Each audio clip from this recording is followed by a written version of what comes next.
Hello, welcome to the Neoscore tutorial on clefs. I'm going to be looking through the neoscore.org documentation on clefs. We'll also have a walk through the example that's included with the Neoscore GitHub. And we'll also have a look at the API. Additional to this, we'll also have a look at the use of invisible clefs as well. So let's get straight on with this first example. So if we go to the code, go into PyCharm, the first thing that we're going to need, well, let's just copy and paste this straight in and make some adjustments as we need to. So we've got a flowable container. Well, we're going to need to go and get our methods, aren't we? So from neoscore.core, we need to go and get Neoscore, or else none of this is going to happen. From the first one, flowable, we need to go and get flowable. Well, it looks like there's some points and some units, so let's go from core. Let's go and get some points. We're going to get origin is mentioned. Okay, we need some units, so from Neoscore .core.units, we need to import millimeters. Then we also need we need a flowable as well from neoscore.core.flowable, import flowable. If you need to understand more about those, we talked about them in the tutorial on staffs, but essentially it is a container where we put our staves in, and it will intelligently do breakpoints at the margins of a page so that we can have a continuous reference point, but on the page, it doesn't run off the edge of the page. It kind of folds over down the page as it goes. And then we also need staff 0. So let's go and put 0 back onto the origin, because that is a point. And we also need to go and get staff to put a clef on. So from neoscore.western, because a clef and a staff is a Western convention, staff import staff, and then from neoscore.western.clef import clef. Okay, so the first line of code that we actually need, the operational code, is we need to set up neoscore.setup. It's not going to happen. I'm just going to rename a few of these so it's clearer. So my flowable is a flowable container. We are going to stick my stuff into my flowable, which is a staff that will start at the origin, top left hand corner of the parent. The parent is going to be my flowable, and it is going to be 400 millimeters long.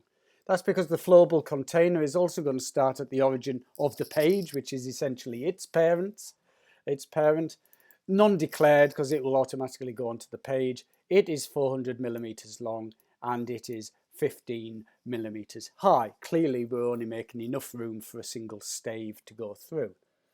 Then we have two clefs. Spread those out. Oops. Two clefs. The first one is going to be positioned at 0, so it's an X position is what we need. It's going to be positioned at 0.0. We need this to be my staff is where we want it to go. Oops. My staff, and it is going to be a treble clef. And we need the second one is coming in 250 millimeters from the left. It is going onto my staff, and it is a bass clef. Then we need to show it or render it, whichever what you're doing, and then we can give that a go. So let's run that script. That looks like this, exactly as it is on the documentation. So you can see here that we have a flowable container. It is, chopping our stuff in chunks that are the size of the page. it is setting up our first clef, which is the treble clef, and also, as is convention, wrapping this onto the next one so that we've got consistency. And then we said at 250, obviously from the start point, 250 millimeters in, a new bass clef happens, and again, that is wrapped around. If we stay on the documentation, there are these predefined clefs. These are some of the very common ones that are in use, and we have predefined them. But if we wanted to go and get one of these clefs that Smuffle, the standard music font layout, which is all the glyphs, everything that we're using, comes from Smuffle. If you wanted to use one of these, you can just do so by, so let's have a look at one with the arrow ones. I like those ones. Okay, there you go, clef, arrow down, G clef, arrow down. What we want to do is we want to make our own clef using one of these, these Smuffle glyphs. We're going to want to use this one. So this is the code that we need, is the one that is in italics. And that's easy to do. So if we just go back over to our code, we're going to need in clef, we're going to want to put clef type as well. So instead of here, we're declaring that the second one, clef, is a bass clef, we're going to hand it a new clef that we've designed. So we're going to just put my clef in there equals a clef type. And in here, we can start building our own clef. So the first thing that we need is the glyph name. Well, we've already gone and got that from the Smuffle repository. Oh, my mistake. I didn't copy it. There it is. And we just put that into there. But that's not all that we need to do. We also need to put in, let's try that again. Oops. First thing we need is to get the glyph name. So we're going to put that into there. See, I'm using the helper. The next thing we need is the staff position. So this is a staff unit. It's so we can call that 10. It's going to start 10 units in, or 1 even. And then the next thing it needs to know is where's middle C. So we can stick that down on the 5th line or something like that. It's then asking us for key signature layouts, and that's flat layout, and key signature sharp layouts. Now I'm not going to do that at the moment, but if I was to press Command and click on clef type, it is going to show us the data set that's there. Now we can go and grab, for instance, the key signature layout that is here in sharp positions, or we could go and get the bass flat positions here as a code. I'm not going to do it here, or the tenor ones.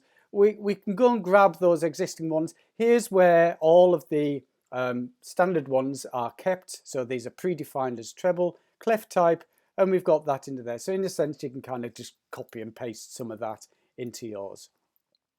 But the one thing that I do want to look at today, so let's just get rid of that. My mistake.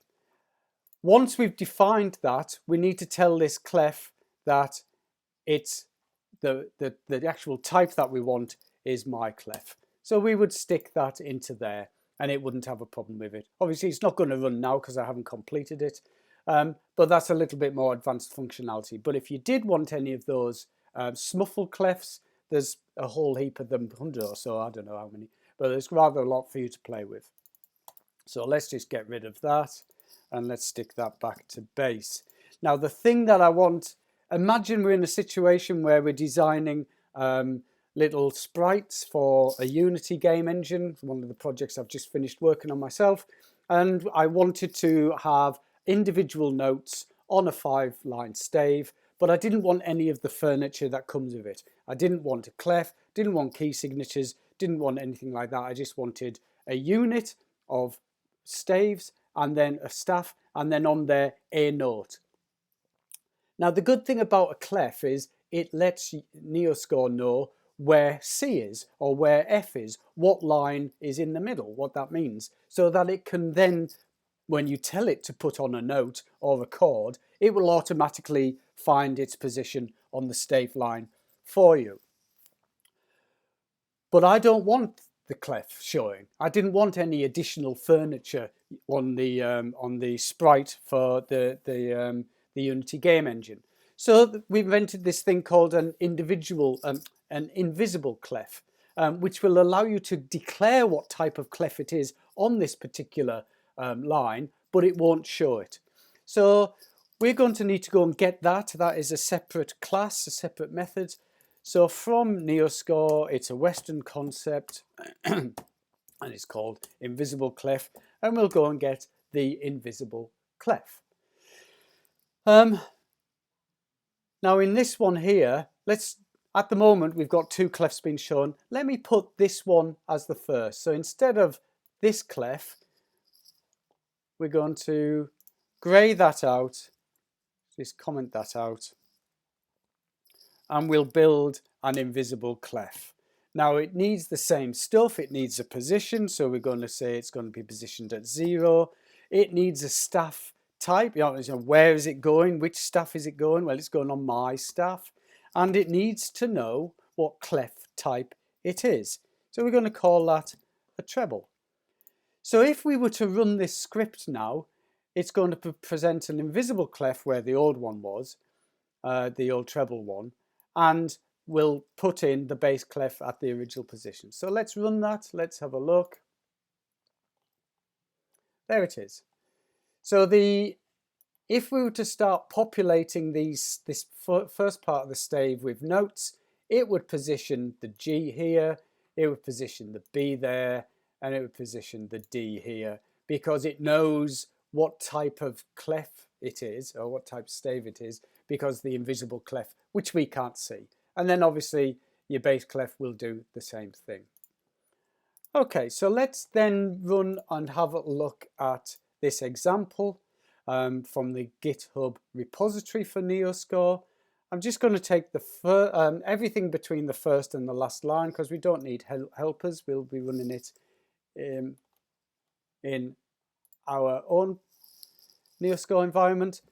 So we'll just get rid of all of this, paste that, and we do need to have a neoscore.show at the end, or render, so that we can see it. Okay, so what's happening here? Well, sets up Neoscore, we need that. There's nothing else is going to happen. We've imported some units, we've got some bar lines, chord rests, but we're interested in clef, and then those clef type shorthand names, which I showed you earlier. We set Neoscore up. We define a staff group because we're going to group these together. And we also have a list of staves here, an empty list called staves, which we will be populating as we go through this for loop. So what this is saying here is for every clef type that is in this clef type list short names. Now if I press Command and click on that, it is going to go through these short names here, and each of those names have been predefined earlier. There's percussion 1, percussion 2, here we have alto, tenor, bass. Showed you that bit, but we've got a handy list of all of the ones that we're going to use. So it's just going to iterate through that list, and for each one of those lists it's going to create a staff. This staff is positioned in a tuple, so this is an X and a Y coordinate. The X is 20 millimeters in, the Y is, well, depending on which part of the for loop, how far we are through it, it will be that times 30. So if it's on the second part of this iteration, it'll be 2 times 30, 3 times 30, 4 times 30. So that's going to move all the staves down. No parent, they're all going to be 100 long, and they're all going to be part of this staff group. We then append the stave, this staff, onto the stave list, because we're going to do something clever later on, which we'll see in a minute. Then we have, it goes and grabs the actual unit value for each of those staffs that we're declaring here. so that we can start positioning things like chord rests and stuff like that. Then we have the clef. So the clef is going in at 0. It's onto the staff that is currently being iterated through this for loop, and the clef type that has been dragged out of this list here.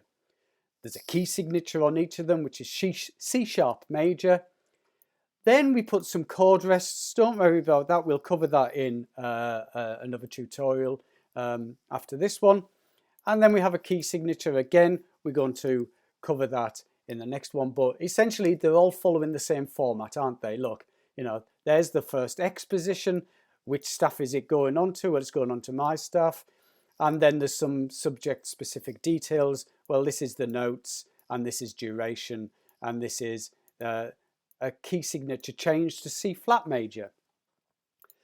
Then we stick in a bar line across all of the staves, which starts at this particular stave 0 in the list and ends and goes through all of the staves that are mentioned in this list here with a double thin bar line. And then it shows it. So let's have a look at that, how that's runs out. So we have the same 4 notes that has been presented, which is C 2 octaves below middle C, C an octave below middle C, and then C an octave above. Double bar line, and then change into key signature. Here we have another clef, which is a treble an octave below. Then we have bass clef an octave below, and each one of these with the C sharp, each one of with the C sharp major key signature, each one of these same notes you can see is positioned slightly differently because of the logic that is given to Neoscore via the stave that you are using. We'll cover key signatures in a bit, but in the next video, but I won't deal with it too much here. So let's go back to the code there. So what we've seen is we have these same 4 notes, C 2 octaves below, 1 octave below C, the middle C, and then C an octave above. You can see that with the ticks or the commas. These 4 notes are positioned very differently depending on which clef we've been defined because of this shorthand name. So we have treble an octave below, bass an octave below, etc., etc., etc. And then we've got some bar line ornamentation. Okay, so let's have a look at the API. So this is the clef API. So this tells us what's going on there.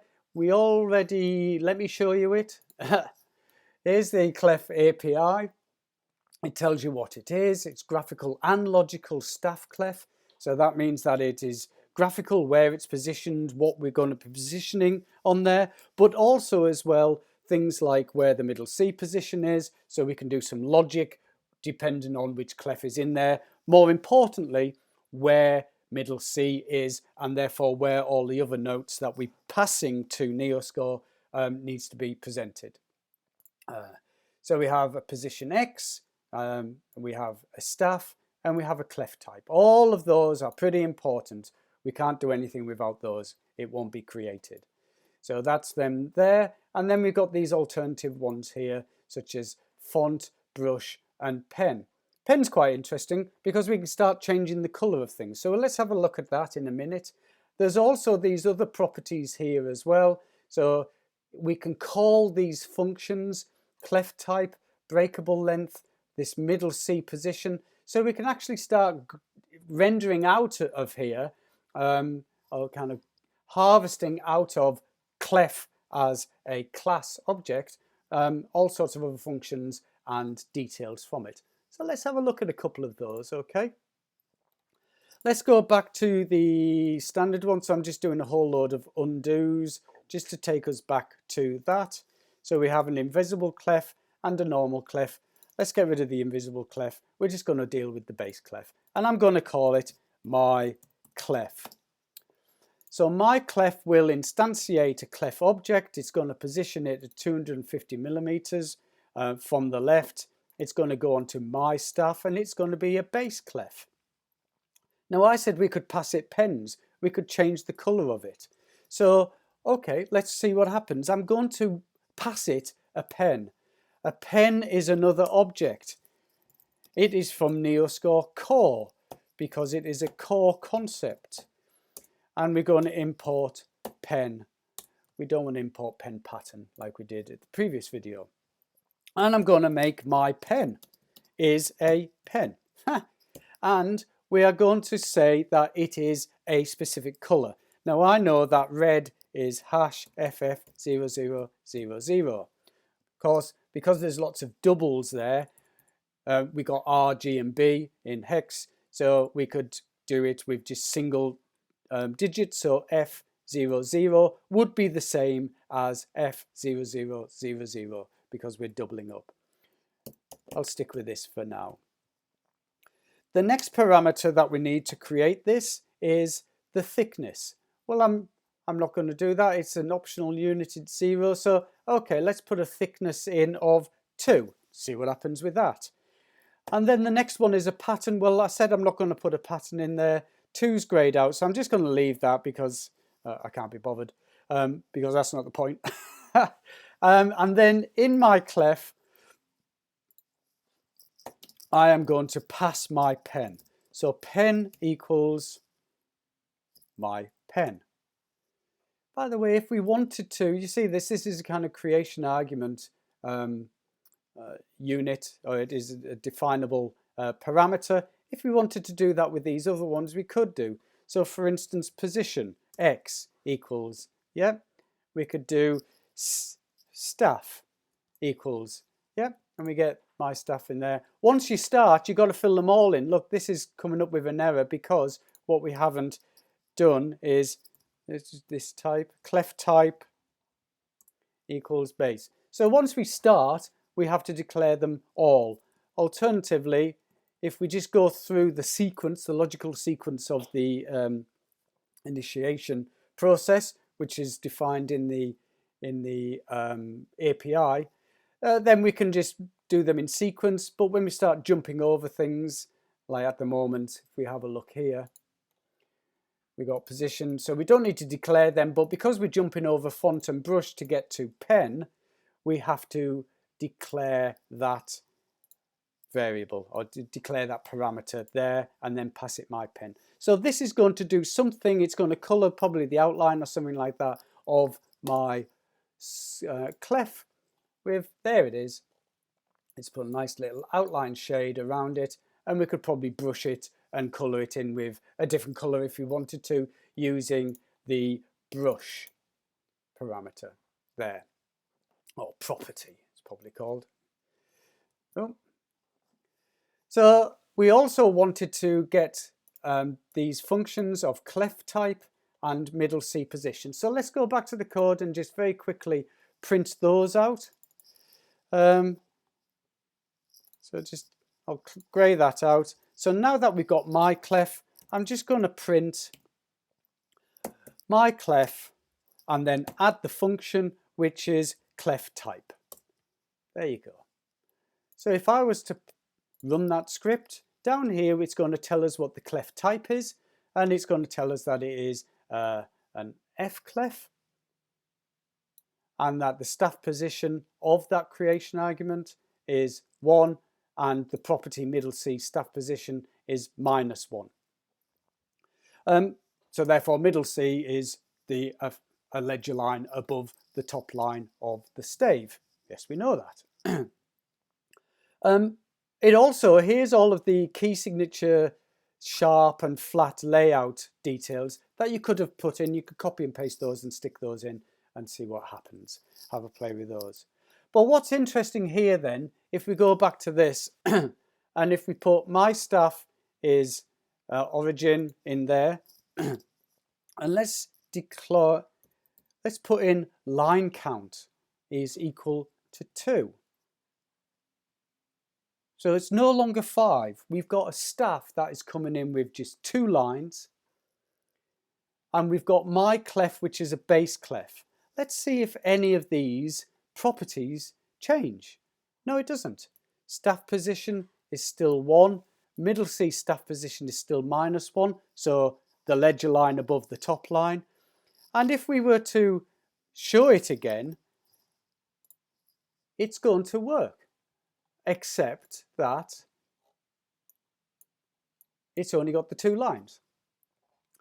It knows that there are further positions under here, and if we wanted to place an E, for instance, round about here somewhere, or a G, or the D here, it is going to put it into this empty space with a ledger line.